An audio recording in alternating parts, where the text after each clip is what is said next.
بسم اللہ الرحمن الرحیم۔ السلام علیکم، میں ہوں عاشق شیرازی۔ آج ہم آپ کو بتائیں گے کہ تحریک بٹگرام ڈویژن کا پاس منظر کیا ہے۔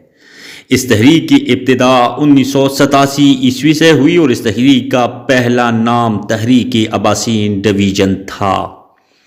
اس تحریک کا بانی قمر صحرائی، جس نے ہزارہ ڈویژن میں مختلف سرکاری اسامیوں اور دیگر حقوق میں تحصیلی بٹگرام کے حق طلبی پر دل برداشتہ ہو کر عباسین ڈویژن کی تحریک کی ابتدا کی۔ اس مقصد کو عملی جامہ پہنانے کے لیے انہوں نے ضلع شنگلہ اور ضلع کوہستان کے ہم خیال ساتھیوں کو تحریک میں شامل کرنے کے لیے شنگلہ اور کوہستان کا دورہ کیا۔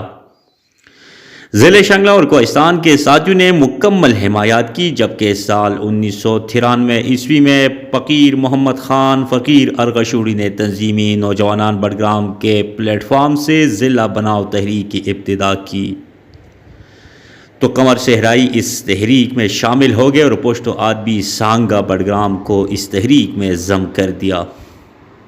اور اسی پلیٹ فارم سے تحریک عباسین ڈویژن کے لیے بھی آواز بلند کی، اور اس وقت اس کے ساتھ جملہ پنجگل قوم اور دیشانی قوم نے مالی اور جانی قربانیاں دی، جس میں الحاج اکبر خان اجمیرہ اور گلفام صابر چپرگرام نے بھرپور کوشش کی۔ اس وقت ضلع شنگلہ اور ضلع کوہستان اور بٹگرام بشمول تورغر اس ڈویژن کے حصے میں تھے،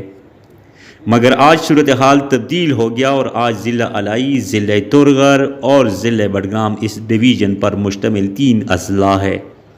اور موقع کی مناسبت سے عباسین ڈویژن کے بجائے بٹگرام ڈویژن کا اعلان وزیر اعلیٰ جناب محمود خان خیبر پختونخوا نے آج